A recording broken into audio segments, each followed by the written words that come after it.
ಅಮೀರ್ ಖಾನ್ ಮೂರನೇ ಮದುವೆಯಾಗಿದ್ದಾರೆ. ಈ ಸೆಲೆಬ್ರಿಟಿಗಳು ಏನು ಮಾಡ್ತಾರೆ, ಯಾರನ್ನು ಮದುವೆ ಆಗ್ತಾರೆ, ಎಷ್ಟು ಬಾರಿ ಮದುವೆ ಆಗ್ತಾರೆ, ಎಲ್ಲಿಗೆಲ್ಲ ಹೋಗ್ತಾರೆ, ಏನು ಹೇಳ್ತಾರೆ ಅನ್ನೋದೆಲ್ಲ ಸಾಮಾನ್ಯವಾಗಿ ಒಂದು ಫನ್ ವಿಷಯ ಅಷ್ಟೇ. ಅವರ ಮದುವೆಯನ್ನು ಯಾರೂ ಕೂಡ ಸೀರಿಯಸ್ ಆಗಿ ತೆಗೆದುಕೊಳ್ಳೋದೇ ಇಲ್ಲ. ಬಾಲಿವುಡ್ನಲ್ಲಿ ಮತ್ತು ಚಿತ್ರರಂಗದಲ್ಲಿ ಮದುವೆ ಮತ್ತು ಡೈವೋರ್ಸುಗಳು ಸಾಮಾನ್ಯ. ಅಲ್ಲಿ ಧರ್ಮ ಕೆಲಸ ಮಾಡೋದೇ ಇಲ್ಲ. ಆದರೆ ಇದನ್ನು ಹಿಂದೂ ಮುಸ್ಲಿಂ ಮಾಡಬೇಕು ಎಂದು ಅಂದುಕೊಂಡವರಿಗೆ ಅವರು ಬೇಕಾದಷ್ಟು ಸರಕು ಕೊಡ್ತಾರೆ. ಇದೀಗ ಅಮೀರ್ ಖಾನ್ ಅವರ ಮದುವೆಯನ್ನು ಎತ್ತಿಕೊಂಡು ಮಹಾರಾಷ್ಟ್ರದ ಸಚಿವ ನಿತೀಶ್ ರಾಣೆ ಅಖಾಡಕ್ಕೆ ಇಳಿದಿದ್ದಾರೆ. ಅಮೀರ್ ಖಾನ್ ಅವರು ಲವ್ ಜಿಹಾದ್ನ ಬ್ರ್ಯಾಂಡ್ ಅಂಬಾಸಿಡರ್ ಎಂದು ಹೇಳಿದ್ದಾರೆ. इस तरीके की जब सेलिब्रिटी अपनी ज़िंदगी के बारे में कोई डिसीजन लेते हैं तो हिंदू समाज ने इसके बारे में सोचना चाहिए, ऐसे मानने वाला मैं हूँ. लव जिहाद के ब्रांड एम्बेसडर तो आमिर खान बनते नहीं जा रहे हैं. इसलिए हिंदू समाज ने और हिंदू युवाओं ने जो इनके पिक्चर देखते हैं, जो इनके मूवीज देखते हैं, उन्होंने सोच समझ के ऐसे लोगों को बड़ा करना चाहिए. ಇನ್ನೊಂದು ಕಡೆ ಅಮೀರ್ ಖಾನ್ ಅವರ ಪ್ರತಿಕೃತಿಯನ್ನು ದಹಿಸಿ ಪ್ರತಿಭಟಿಸಲಾಗಿದೆ. ಹಿಂದೂ ಹೆಣ್ಮಕ್ಕಳನ್ನೇ ಅವರೇಕೆ ಆಯ್ಕೆ ಮಾಡಿಕೊಳ್ತಾ ಇದ್ದಾರೆ, ಮುಸ್ಲಿಂ ಸಮುದಾಯದಲ್ಲಿ ಹೆಣ್ಮಕ್ಳು ಇಲ್ವಾ ಎಂಬ ಪ್ರಶ್ನೆಯನ್ನು ಎತ್ತಿದ್ದಾರೆ. तरह से आमिर खान लगातार हिंदू बहन बेटियों से शादी रचा करके लाइन लगा रहा है. हिंदुओं का जो है इससे अपमान हो रहा है. हिंदू समाज को जो है चैलेंज कर रहा है कि देखो मैंने लगातार हिंदू बेटी से शादी कर रहा है और कहाँ है कोर्ट, कहाँ है कानून, कहाँ है विधि व्यवस्था, ये वो चैलेंज कर रहा है. मैं बता देना चाहता हूँ आप लोगों को कि आमिर खान बहुत बड़ी साजिश के तहत हिंदुओं को कमजोर करने का काम कर रहा है. ಆದರೆ ಅಮೀರ್ ಖಾನ್ ಅವರ ಕುಟುಂಬದಲ್ಲಿ ನಡೆದ ಮದುವೆಯನ್ನು ನೋಡಿದರೆ ಹೀಗೆ ಪ್ರತಿಭಟಿಸುವವರಿಗೆ ಅಚ್ಚರಿಯಾಗಬಹುದು. ಬೀದಿಯಲ್ಲಿ ನಿಂತು ಪ್ರತಿಭಟಿಸುವವರು ಮತ್ತು ಹೇಳಿಕೆ ಕೊಡುವವರೆಲ್ಲ ತಲೆ ತಗ್ಗಿಸಿ ಮನೆಗೆ ಹೋಗಬಹುದು. आमिर खान मुर्दाबाद, मुर्दाबाद, मुर्दाबाद. आमिर खान जिहादी भारत छोड़ो, भारत छोड़ो, भारत छोड़ो. ವೀಕ್ಷಕರೇ, ಇದು ಎಡಿಟರ್ ಸ್ಪೀಕ್. ಅಮೀರ್ ಖಾನ್ ಅವರು ಮೊನ್ನೆ ಮದುವೆಯಾಗಿರೋದು ಗೌರಿ ಸ್ಟ್ರಾಟ್ ಎಂಬವರನ್ನು. ಇವರದ್ದು ಕ್ರೈಸ್ತ ಕುಟುಂಬ. ಇವರು ಬೆಂಗಳೂರಿನವರು. ಇದಕ್ಕಿಂತ ಮೊದಲು 1986ರಲ್ಲಿ ನಟಿ ರೀನಾ ದತ್ತ ಅವರನ್ನು ಅಮೀರ್ ಖಾನ್ ಮದುವೆಯಾದರು. 2002ರಲ್ಲಿ ಇವರ ವಿಚ್ಛೇದನವಾಯಿತು. 2005ರಲ್ಲಿ ಕಿರಣ್ ರಾವ್ ಎಂಬವರನ್ನು ಮದುವೆಯಾದರು. 2021ರಲ್ಲಿ ಅದು ಕೂಡ ವಿಚ್ಛೇದನ ಆಯಿತು.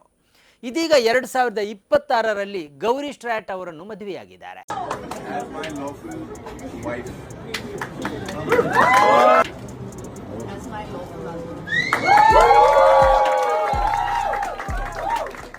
ಇದೇ ಅಮೀರ್ ಖಾನ್ ಅವರ ಮಗಳು ಇರಾ ಖಾನ್ ಅವರು ನೂಪುರ್ ಶಿಕ್ರೆ ಅವರನ್ನು 2024ರಲ್ಲಿ ಮದುವೆಯಾಗಿದ್ದಾರೆ. ಇವರು ಫಿಟ್ನೆಸ್ ಕೋಚ್. ಮೊದಲು ರಿಜಿಸ್ಟರ್ಡ್ ಮ್ಯಾರೇಜ್ ಆದರು. ಆ ಬಳಿಕ ಕ್ರಿಶ್ಚಿಯನ್ ಧರ್ಮದ ರೀತಿಯಲ್ಲಿ ಉದಯಪುರದಲ್ಲಿ ಮದುವೆಯಾದರು.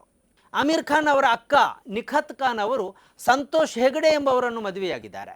ಅವರಿಗೆ ಒಬ್ಬರು ಮಗಳಿದ್ದಾರೆ, ಹೆಸರು ಸೆಹರ್ ಹೆಗಡೆ. ಅಮೀರ್ ಖಾನ್ ಅವರ ಇನ್ನೋರ್ವ ಅಕ್ಕ ಫರ್ಹತ್ ಖಾನ್ ಅವರು ರಾಜೀವ್ ದತ್ತಾ ಎಂಬವರನ್ನು ಮದುವೆಯಾಗಿದ್ದಾರೆ. ಒಂದು ವೇಳೆ ಅಮೀರ್ ಖಾನ್ರನ್ನು ಲವ್ ಜಿಹಾದ್ನ ಬ್ರ್ಯಾಂಡ್ ಅಂಬಾಸಿಡರ್ ಎಂದು ಹೇಳೋದಾದರೆ ಅವರ ಮಗಳನ್ನು ವಿವಾಹವಾದ ನೂಪುರ್ ಶಿಕ್ರೆ ಅವರನ್ನು ಏನೆನ್ನಬೇಕು, ಅವರ ಅಕ್ಕನನ್ನು ಮದುವೆಯಾದ ರಾಜೀವ್ ದತ್ತಾ ಮತ್ತು ಸಂತೋಷ್ ಹೆಗಡೆ ಅವರನ್ನು ಏನೆನ್ನಬೇಕು. ಆ ಕುಟುಂಬ ಧರ್ಮ ನೋಡಿ ವಿವಾಹ ಆಗ್ತಾನೇ ಇಲ್ಲ.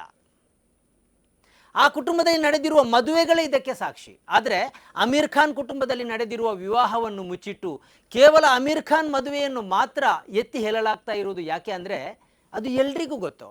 ಅದನ್ನು ಹಿಂದೂ ಮುಸ್ಲಿಂ ಮಾಡಬೇಕು. ಆ ಮೂಲಕ ಅಮೀರ್ ಖಾನ್ರನ್ನು ವಿರೋಧಿಸಬೇಕು. ಅವರ ಮೇಲೆ ಯಾಕೆ ಇಷ್ಟು ದೊಡ್ಡ ಕಣ್ಣು ಅಂದರೆ ದಶಕದ ಹಿಂದೆ ಅವರು ಅಸಹಿಷ್ಣುತೆಯ ಬಗ್ಗೆ ಹೇಳಿಕೆ ನೀಡಿದರು. ಆ ಬಳಿಕದಿಂದ ಅವರನ್ನು ಟಾರ್ಗೆಟ್ ಮಾಡಲಾಗ್ತಾ ಇದೆ. ನಿಜವಾಗಿ ಸಮಸ್ಯೆ ಅವರ ಮದುವೆ ಅಲ್ಲ. Maybe 6 months, 8 months, there has been a growing sense of despondency, I would say.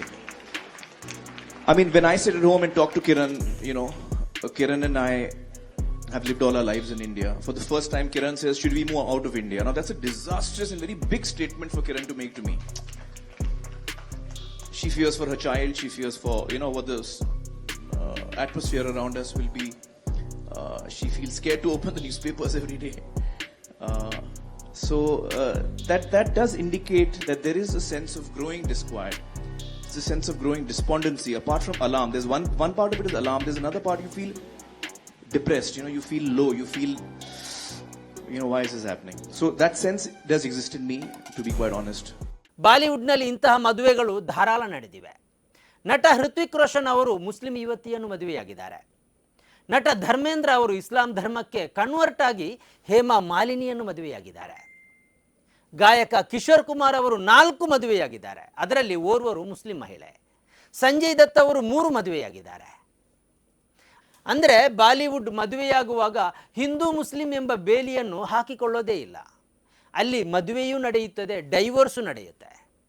ಅವರ ಮದುವೆ ಮತ್ತು ಡೈವೋರ್ಸನ್ನು ಹಿಂದೂ ಮುಸ್ಲಿಂ ಎಂದು ವಿಭಜಿಸಿ ಕಿತ್ತಾಡುವವರ ಸಮಸ್ಯೆಯೇ ಹೊರತು ಅವರ ಸಮಸ್ಯೆ ಅಲ್ಲ. ಅಮೀರ್ ಖಾನ್ರ 2 ಪತ್ನಿಯರು ಅವರ 3ನೇ ಮದುವೆಯಲ್ಲಿ ಭಾಗಿಯಾಗಿದ್ದಾರೆ. ಅವರಿಗೆ ಆ ಮದುವೆಯ ಬಗ್ಗೆ ಸಮಸ್ಯೆ ಇಲ್ಲ.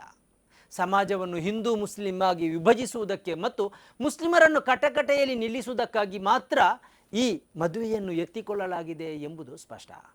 ನಿತೀಶ್ ರಾಣೆ ಅವರಿಗೆ ಹಿಂದೂ ಮುಸ್ಲಿಮರನ್ನು ವಿಭಜಿಸುವುದಕ್ಕೆ ಒಂದು ಕಾರಣ ಬೇಕಿತ್ತು. ಅದನ್ನು ಅಮೀರ್ ಖಾನ್ ಒದಗಿಸಿದ್ದಾರೆ ಅಷ್ಟೇ.